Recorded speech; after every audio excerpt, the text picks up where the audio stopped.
Hello friends, सबसे पहले happy new year 2023। I hope ये साल आपके लिए, आपकी फैमिली के लिए बहुत अच्छा रहे और उसी के साथ साथ हमारी क्रिप्टो कम्युनिटी के लिए बहुत अच्छा रहे। और फिर से जो 22 में हम लोगों ने डाउनफॉल देखा है उसी का कुछ अप ट्रेंड मूवमेंट जो है हमें देखने को मिले। इसी के साथ guys, welcome to our channel, new rename channel, that is crypto insights. तो फाइनली जिस चैनल पे आप वीडियो देख रहे हैं उस चैनल का नाम रीनेम कर लिया मैंने। तो अब दो चैनल हैं जहां पे हम लोग थोड़ा डिटेल में एनालिसिस करेंगे, दैट इज क्रिप्टो विद विशाल, और जहां पे न्यूज़ अपडेट्स को हम लोग कवर करेंगे वो होगा क्रिप्टो इनसाइट्स। मतलब जो डेली का फर्स्ट वीडियो आपको मिलेगा वो ज़्यादातर चांसेस हैं क्रिप्टो इनसाइट्स के ऊपर ही आपको यहाँ पे मिले।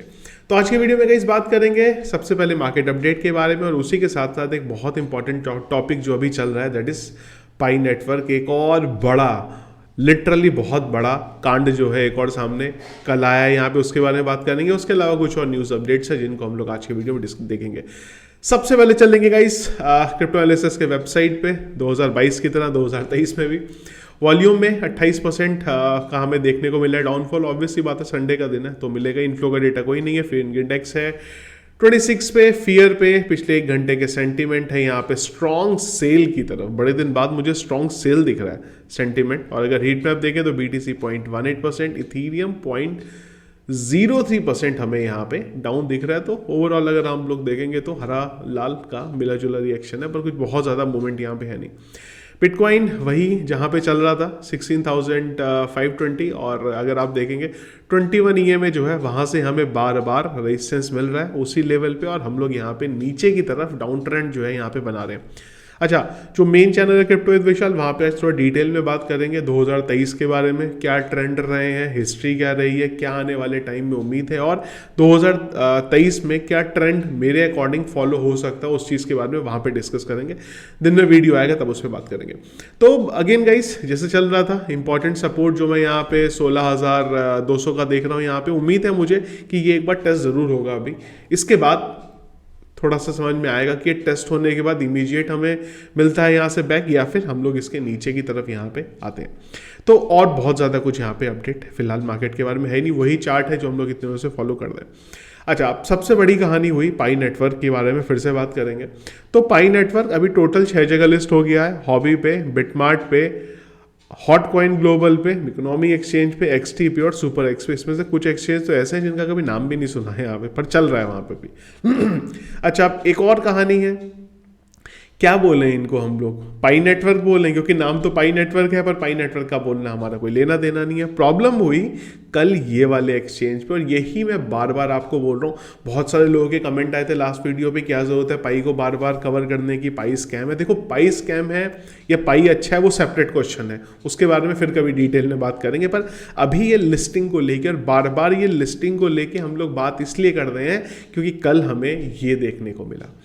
क्या हुआ, ये बिगोनॉमी पे आया और इसने पंप लिया, लेता रहा, और ये एक टाइम पे पहुंच गया $342 पे। और आप देखिए उसके बाद थोड़ा सा इधर ठीक हुआ, ये पहुंच गया 315 पे, और 15 मिनट की कैंडल में हूँ मैं, मात्र 15 मिनट की कैंडल में 315 से सीधा क्रैश हुआ ये कितने पे, $25 पे। ये प्रॉब्लम था, और यही चीज़ मैं आपको बोल रहा हूँ, ये किसी भी एक्सचेंज में होती हुई दिख जाएगी। बहुत लोग बोल रहे हैं अरे हमें तो मज़ा आ गया पाई में, हम लोगों ने 30, 40, $50 का खरीदा, $200 में बेच दिया। ठीक है, आपने बेच दिया, पर ये इस तरीके का क्रैश किसी भी एक्सचेंज में हो सकता है, क्योंकि एक्चुअल में क्या है ये किसी को पता ही नहीं है, किसका प्रोडक्ट है क्या है, क्योंकि जिसका ये होना चाहिए था वो डिनाई कर रहा है यहाँ पर। और एक्सचेंजेस की लिस्ट जो है बढ़ती जा रही है, 6 एक्सचेंजेस में लिस्ट हो गया, तो अलग ही लेवल का फालतू का स्कैम जो है यहाँ पे चल रहा है। अभी कौन से एक्सचेंज है, कभी नाम भी नहीं इनके सुने, और चल रहा है वहाँ पे।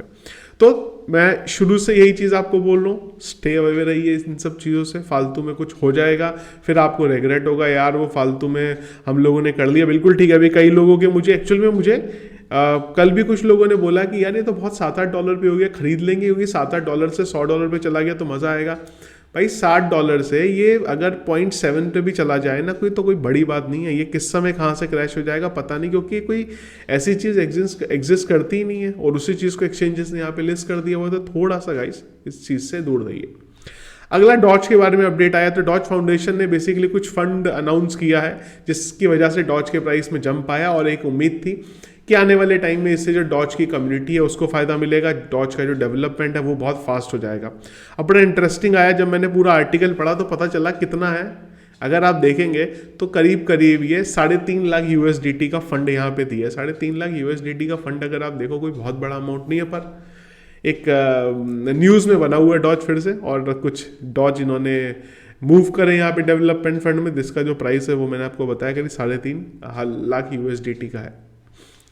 अगली चीज़ डेविड मार्कस कौन है? ये बेसिकली फेसबुक के यानी कि मेटा के एग्जीक्यूटिव थे, अभी बिटकॉइन लाइटिंग नेटवर्क में एडवोकेट है।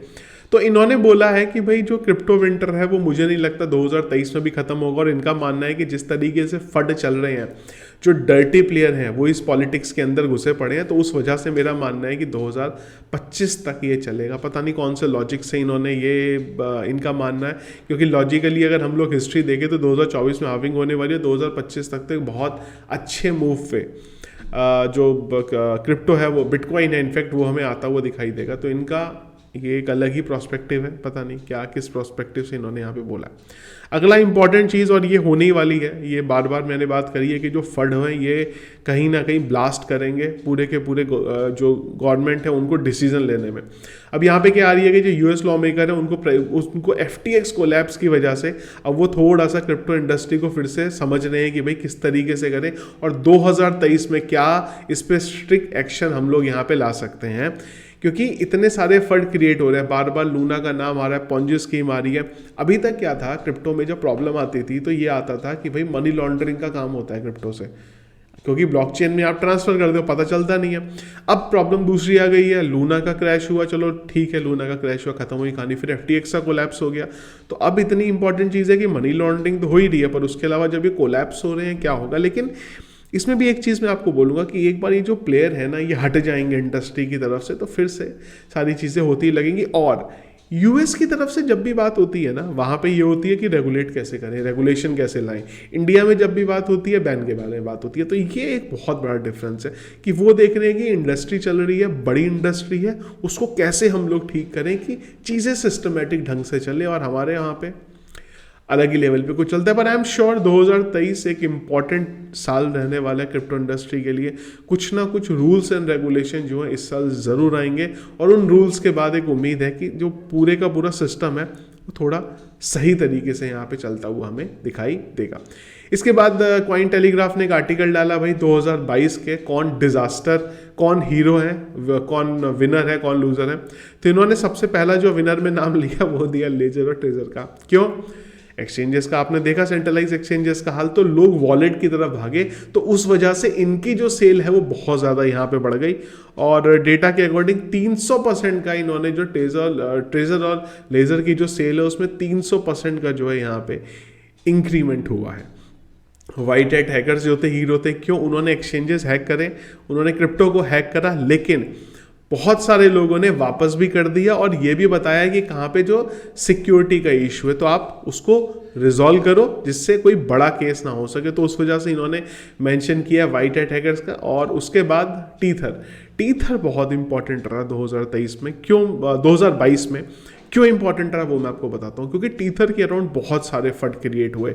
कई बार डीपैग हुआ, अगर आप देखोगे पूरा साल है, कई बार हमें थोड़ा छोटा मोटा डीपैग होता हुआ दिखा, लेकिन हर बार वो बच गया। और ये वो चीज़ थी कि अगर USDT का यहाँ पे फंड होता, टीथर का अगर कुछ इशू होता, टीथर अगर का पैग यहाँ से लॉस्ट हो जाता, ये वैल्यू अपनी मेंटेन नहीं कर पाता, तो ये जितना हम लोगों ने अभी क्रैश देखा है शायद वो क्रैश कुछ भी नहीं था, उससे भी खतरनाक क्रैश यहाँ पे हो सकता था। पर साल भर बहुत सारे केस होते रहे टीथर की वैल्यू को लेके, अलग अलग बार होते रहे, हमने भी कई बार आपको वार्न किया, पर हर बार टीथर ने वहाँ पे मेंटेन किया उसे। इसके बाद लूजर में सबसे पहले हम लोग जानते ही हैं टेरा USDT, अब बताने की ज़रूरत नहीं है वहाँ पे क्या हुआ। उसके बाद इन्होंने बोला एलमेडा रिसर्च, FTX और सेंट्रलाइज एक्सचेंजेस। और इसके बाद इन्होंने बोला क्रिप्टो इन्वेस्टर, क्योंकि सबसे ज़्यादा नुकसान तो क्रिप्टो इन्वेस्टर का हुआ। जब मार्केट क्रैश होगा, मार्केट डूबेगा, नुकसान किसका होगा? नुकसान होगा क्रिप्टो इन्वेस्टर का। तो ये इन्होंने यहाँ पे एक अपनी जो लिस्ट है वो शेयर करी है। न्यू ईयर है गाइस, संडे है, इस वजह से और कोई बहुत ज़्यादा अपडेट फिलहाल मार्केट में देखने को मिल नहीं रहे हैं। यही कुछ अपडेट्स है जो मुझे लगा एक बार हमें कवर करने चाहिए। बाकी अगेन एक बार दिन में दूसरे चैनल पे, मेन चैनल पे डिटेल में थोड़ा 23 के बारे में, हम लोग 2023 के बारे में बात करेंगे।